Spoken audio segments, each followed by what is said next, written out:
갑자기 어느 날부터 아프더니 지금은 휠체어를 타고 다닌다. 걸을 수가 없게 됐다. 왜냐면 제가 일을 하고 있을 때 손이 아프고 관절이 아프고 이런 거를 코워커한테 말했더니 코워커 중에 한 명이 자기 옆집에 어떤 젊은 예쁜 에이시안 여자아이가 있는데 갑자기 어느 날부터 아프더니 지금은 휠체어를 타고 다닌다. 걸을 수가 없게 됐다. 근데 자기가 그 병 이름이 루퍼스라고 얘기를 해주는 거예요. 그래서 저는 그 이야기를 알고 있으니까 내가 루퍼스를 걸리면 저렇게 걸을 수도 없고 휠체어를 타고 다녀야 되는 사람이 되는 건가? 하면서 너무 두려웠어요. 두렵기도 하고 어떻게 해야 될지 몰라서 되게 무서웠던 기억이 나요. 알러지 스페셜리스트가 그렇게 검사를 하고 이후에는 류마톨로지로 리퍼럴을 받았어요. 그래서 류마톨로지스트를 만나고 소변 검사를 하고 나서 보니까 제가 소변에서 상당히 많은 양의 단백질이 나오고 있더라고요. 그래서 이제 류마톨로지스트 관절에는 사실 데미지는 없었어요. 그냥 부어올라서 움직이는데 어려움이 있었지. 그래서 그때 프레니손 그러니까 코르티코스테로이드라고 하죠. 그거를 처방을 받았었는데 30mg을 하루에 한 번씩 먹고 있었거든요. 정말 약은 너무너무 신기한 게 정말 그 전까지 제가 몸이 너무 아파서 새벽에서 울면서 잠을 깨고 샤워는 하지만 손이 이렇게 오므라들지 않아서 머리를 짤 수가 없었거든요. 그래서 벽이 있으면 머리를 대고 이렇게 눌렀어요.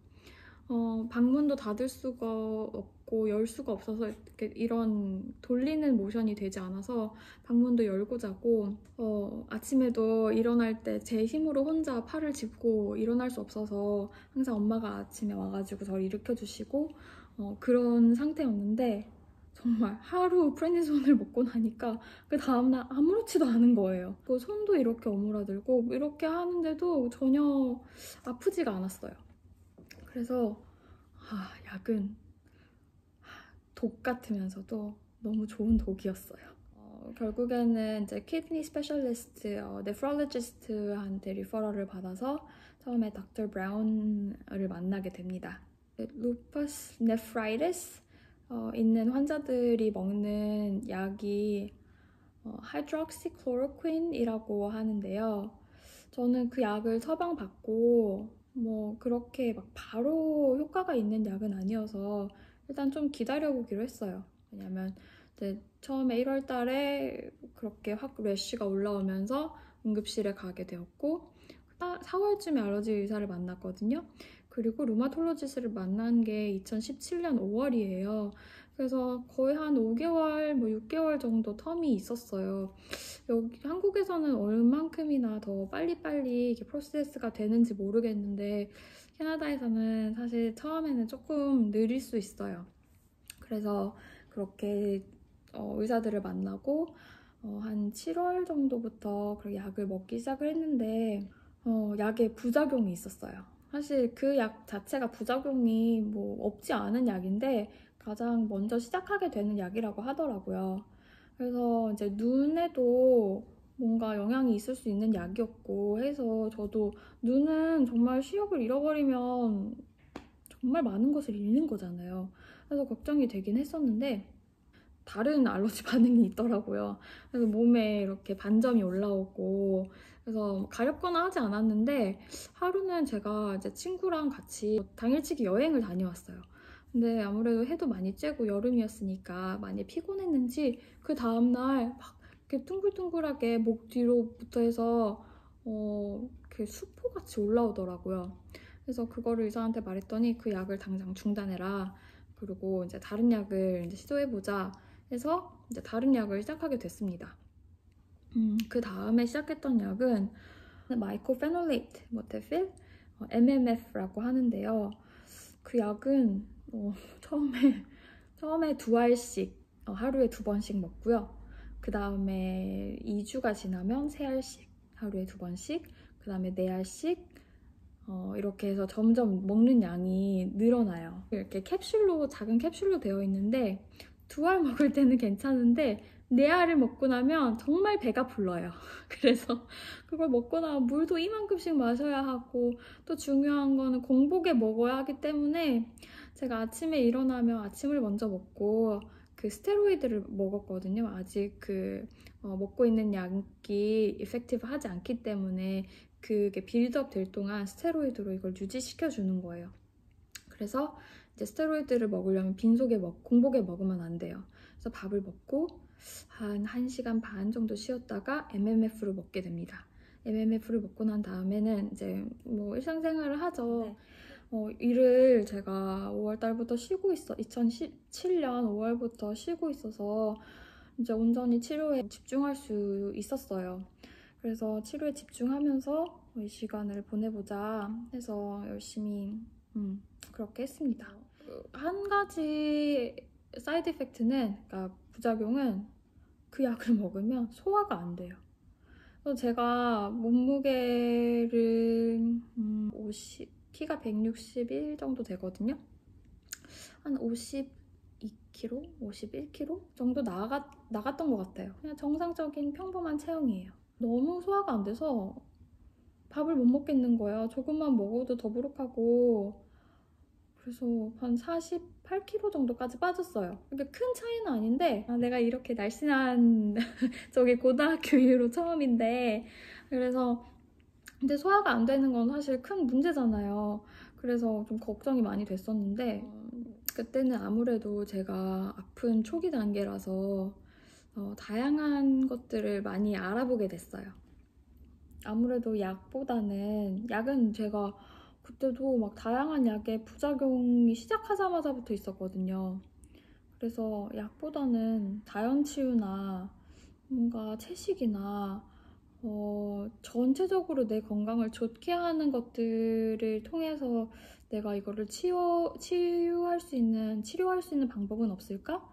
신앙인으로서 뭐 기도도 많이 하고, 왜 나한테 이런 일이 있을까 절망도 많이 했었고, 그때 20대 중후반에 막 새로운 직장에 들어가서 드디어 나도 이제 공무원 타이틀을 달고 왜 이런 일이 나한테 일어나지?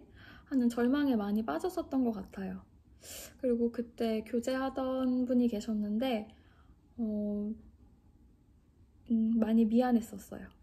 그래서 미안한 마음도 있고, 그런데 좋아하는 마음은 아직 있으니까 제가 이런 병이 있지만 헤어지자고 하기가 너무 싫은 거예요.